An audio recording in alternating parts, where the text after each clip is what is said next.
Let's head now to Texas. Talk to Denise. Denise, you're with Allworth's Money Matters. Well, good morning. Hi, Denise. How are you guys? We're fantastic. Wonderful. Well, I have a question for you regarding, I just recently moved from California to Texas, and primarily to help family out. Did they greet you with open arms? Yes, because you're like the only one who's done that. Yes. Like they haven't seen a California move to Texas. Have you? Well, let's just say I thought I was going to head to North Dakota, but I ended up in Texas. So. Well, they would have welcomed you in North Dakota, I'm sure. But Because the body, there's a human being moving in. And anyway, so my sister and I bought a house here in Texas for the purpose of supporting my mother and temporarily supporting my sister-in-law and brother because they moved from Florida. And my brother and sister-in-law decided they really, really, really liked my house and asked if they could stay here full time. Till when?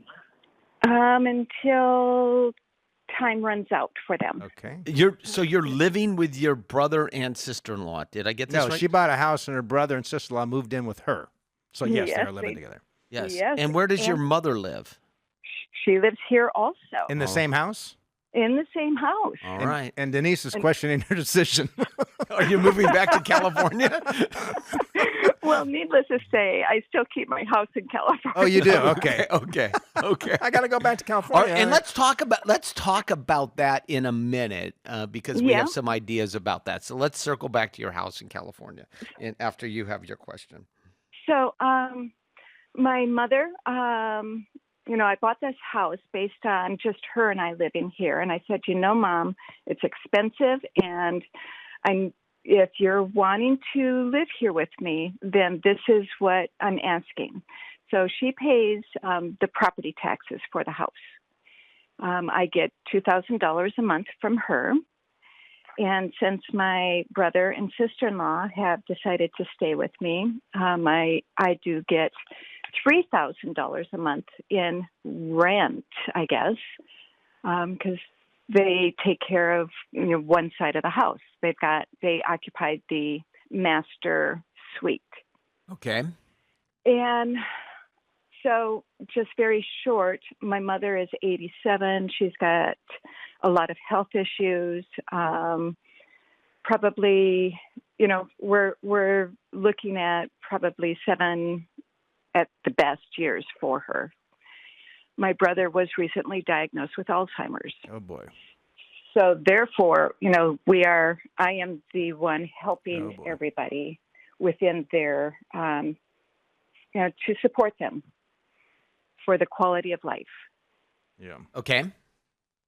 So my question is rather selfish. It's your your life, right? So, and your brother, how old's your brother? He's 67. And how old's his wife? She's 66. Okay. And can't she take care of her husband?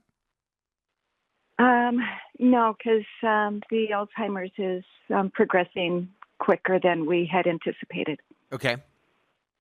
All right. So, and he's very fond of me, recognizes me, and responds very positively with me. And do you have any children moving home with your grandkids the same season of life? They have their children do live in Texas, which is why the move to Texas. Okay. But they both work, daughter-in-law and son work full-time, so they're not really a lot of help. Okay, and does your brother have a power of attorney? Did you get that cleaned up with an attorney? That's all taken care of. Okay, yep. Perfect. Thank you. Yep. Okay, so what's your question for us? Well, so I get an additional $5,000 a month in income. And my question is should I be, my thought is just to apply it to pay this house down. But then on the other hand, I thought, well, would it be wise to apply to set this up as a rental and apply it as rent so that I can depreciate some of the aspects of this house? So there's a couple of things here. What's the source of the $5,000? It's $2,000 from mom and $3,000. She said an additional $5,000, right? Well, it's $2,000 from mom and $3,000 from my brother. Yeah, but you said you receive a pension. Did I not? Did I miss something? There? I do receive. Yeah, I receive a pension of $12,000 plus, and my Social Security benefits are after they take out the insurance, $20,000 or $2,000. So, I mean, I've got. And what's the source of the pension? Income. I was a university employee for 45 years. And where are the other assets? Do you have any money in a 403B, 401k, 457, anything like that? I have, let's see, I have a IRA. I moved my monies out of the 403B into an IRA account, and so that everything was in one. And I've got an investment account, the stocks and bond stuff. And what's the value of the IRA? The IRA, well, let's see, between the two of them, they're about $1 million. And I think the stocks side of it is maybe 435, and then the rest would be my 403B, 457 monies that were transferred from the university. So 565. What's the interest rate on the home? For this paid-in home is 6%. What's the outstanding balance? Well, I just bought it in January, so it's I've got. How much money did you put down? I put $250,000 off of a $900,000 home. Okay, so you have $650. What's the value of the home in California? I have two homes in California. One is worth the one that is paid for is worth $435,000. The one that I have a small balance on at 3% is worth $525 up in Auburn. And which one was the primary residence? Well, the one in Sacramento, yes, was my primary residence until I moved here. Secondary, the Auburn house. But I have both my son and my daughter living in each of those homes. Got it. Wow. Wow. So you are caring for a lot of people. Excuse me. Yeah. All right. So tell us about these homes in California. Are they being rented out? No. All right, let's set that aside. No. Well, why? But Scott, I mean, if they're both considered primary residents, their kids live in them. One of them's one in each. Is there one in each? One in each. Yep. Oh, I'm having a hard time tracking, aren't I? My daughter has two children. So my daughter and her children are my grandchildren are living in the Auburn house. And my son lives in the Sacramento house. Look, here's the benefit, right? Like the blessing here. You worked obviously very hard for many years. You have a great pension. You've got financial assets. You have the financial wherewithal to help your mom, your brother, your sister-in-law, your kids. So the question is, do you pay down that mortgage? No, you don't. It's 6%. It's around. I mean, I think there's a lot of. I mean, your mom's not going to be around forever. Your brother won't be around forever. No. I mean, from the financial, it's been interesting. As financial advisors, a lot of our job is helping people when they've accumulated their assets, like helping them get some clarity on what their goals are in life and use those financial assets to help them accomplish their goals. And I think one of the concerns I have, I don't know you at all, Denise, but just hearing the situation, you moved out here. You are a full-time caregiver to a lot of people. Yeah, and if you were my sister, I'd say, hey, Denise, why don't you take some of that $5,000 a month and go somewhere uh, every few weeks because, I mean, if you look at people that take care of loved ones in the home, I mean, oftentimes the caregivers go first because they spend so much of their time and emotion caring for their loved one that it drains them, and they don't take the time. And I'm no expert at any of this, so I'm just, you've got the financial assets to have some breaks. And I think if you're my sister, I'd say, forget about paying down the mortgage. I'd make sure you've got enough cash to give yourself some breaks, whatever that might look like. How much is the mortgage payment?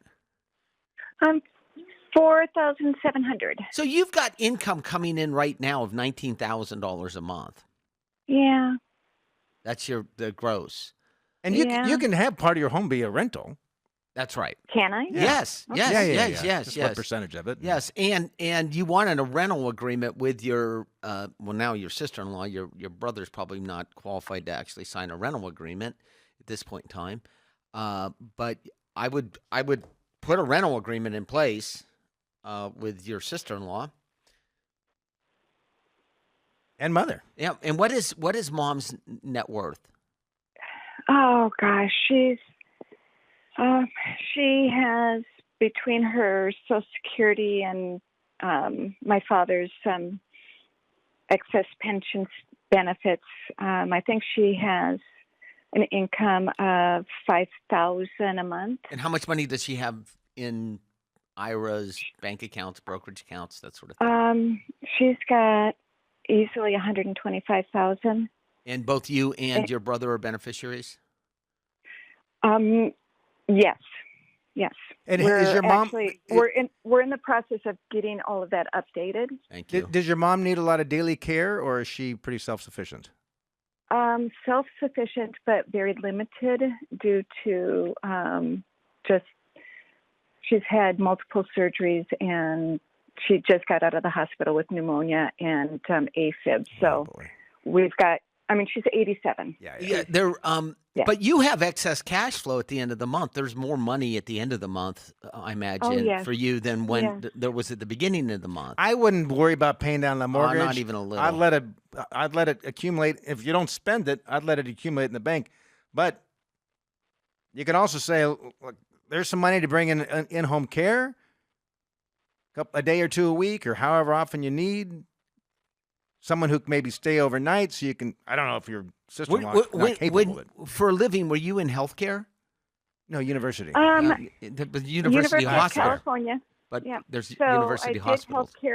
I did healthcare for about 10 years, and then I went on over to the main campus. Okay. Yeah, you don't want to pay down this mortgage. I wouldn't pay down the mortgage. I wouldn't pay down. You don't even know how long you'll have that house. And in fact, to pay down the mortgage, we'd actually have to liquidate a large portion of that brokerage account.